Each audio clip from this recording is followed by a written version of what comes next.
बिस्मिल्लाहिर्रहमानिर्रहीम अस्सलामु अलैकुम वरहमतुल्लाहि वबरकातुहू। हाय डियर्स, कैसे हैं आप सब? अच्छा डियर्स, बेटा आज हमने पढ़ना है वाइटल इवेंट्स क्या होते हैं और वाइटल स्टैटिस्टिक्स क्या होता है। ठीक है। अच्छा, इवेंट्स एक जनरल टर्म है, ये कोई इतनी डिफिकल्ट टर्म नहीं है। जिस तरह हम कहते हैं हमारी लाइफ में अच्छे इवेंट्स भी आते हैं, मैरिज के इवेंट्स होते हैं, डेथ्स इवेंट्स होते हैं, बर्थ्स इवेंट्स होते हैं, सेलिब्रेशंस होते हैं, हमारे फेस्टिवल्स होते हैं। ठीक है, तो इन्हीं को हम इवेंट्स कहते हैं, कोई नई बात नहीं। ठीक है। अच्छा, फिर इवेंट्स हम पढ़ते हैं जाके प्रोबेबिलिटी में कभी पढ़ते हैं हम कि इवेंट जो है वो हमारे म्यूचुअली एक्सक्लूसिव इवेंट्स आ रहे हैं या नॉट म्यूचुअली एक्सक्लूसिव इवेंट्स आ रहे हैं, या फिर हमारे पास कलेक्टिवली एग्जॉस्टिव इवेंट्स आ रहे हैं। ठीक है, तो ये वो इवेंट्स हैं जिनका तज़किरा मैंने किया, जिसको हम पढ़ते हैं स्टैटिस्टिक्स में। ठीक है।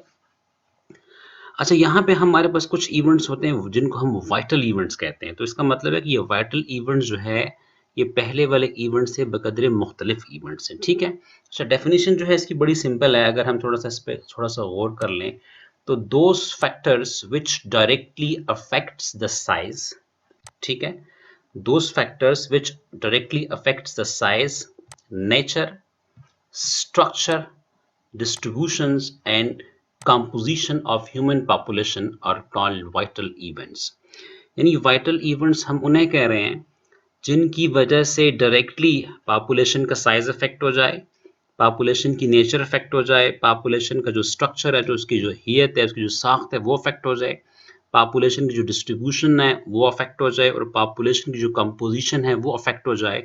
तो उन इवेंट्स को हम वाइटल इवेंट्स कहते हैं। डेफिनेटली नीचे मैंने क्लियरेंस की है कि ऐसा बिल्कुल होगा, कुछ ऐसे इवेंट्स आएंगे जिनकी अक्रंस की वजह से पॉपुलेशन का साइज अफेक्ट होगा, पॉपुलेशन का जो नेचर होगा वो तब्दील हो जाएगा। ठीक है, कुछ ऐसा होगा कि पॉपुलेशन की स्ट्रक्चर बिल्कुल ही तब्दील हो जाएगी, जो पॉपुलेशन की डिस्ट्रीब्यूशन है उसमें फ़र्क आएगा और आप उसको फील भी करोगे, और जो पॉपुलेशन जो आपने कंपोज की थी उसकी कंपोजिशन में भी क्या आएगी, तब्दीली आएगी। तो उन इवेंट्स को हम फिर वाइटल इवेंट्स के नाम से जानते हैं। अच्छा, नेक्स्ट लाइन पे आ जाते हैं बेटा।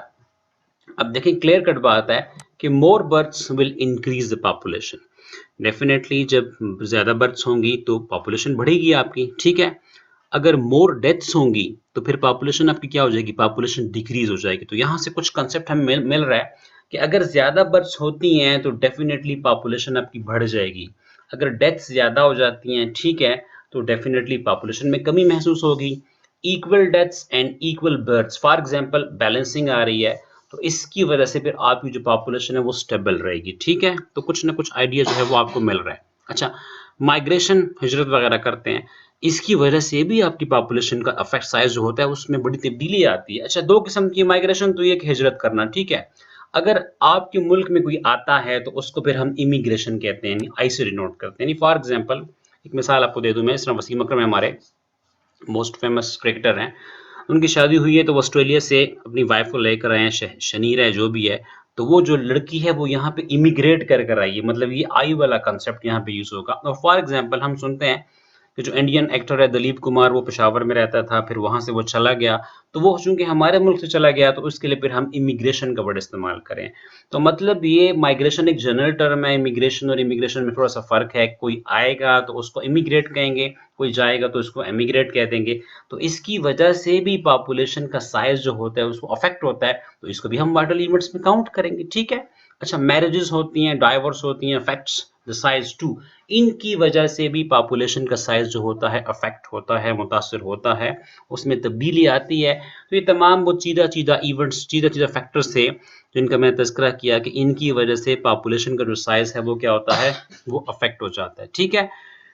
तो डेफिनेटली अब ये जो इफेक्ट्स हैं इनको हमने स्टडी करना है। हमारे पास फिगर्स होंगे, नंबर्स होंगे, डिजिट्स होंगे, इंटीजर्स होंगे, ठीक है, न्यूमेरिक्स होंगे, तो हमको तो डील करना पड़ेगा क्योंकि हम तो स्टैटिस्टिशियन हैं।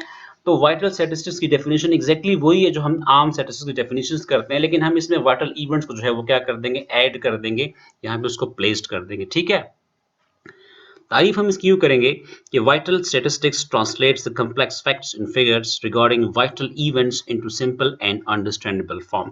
वाइटल स्टैटिस्टिक्स क्या करेगा, ये ट्रांसलेट्स करेगा। स्टैटिस्टिक्स का तो काम ही ट्रांसलेट करना होता है।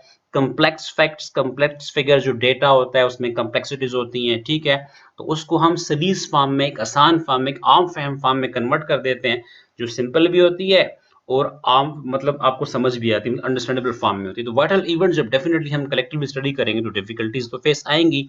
तो ये वाइटल स्टैटिस्टिक्स की ब्यूटी है कि वो इन इवेंट्स को इस तरीके से पेश करेगा कि इसको समझना भी आसान होगा और इसको अंडरस्टैंड करना भी आसान होगा। ठीक है, तो बेटा आज तक के लिए इतना ही, इंशाल्लाह फिर नेक्स्ट वीडियो में हम आपको बताएँगे कि इसकी मज़ीद जो है वो इसके नेक्स्ट पार्ट्स क्या है। थैंक यू, अल्लाह हाफ़िज़।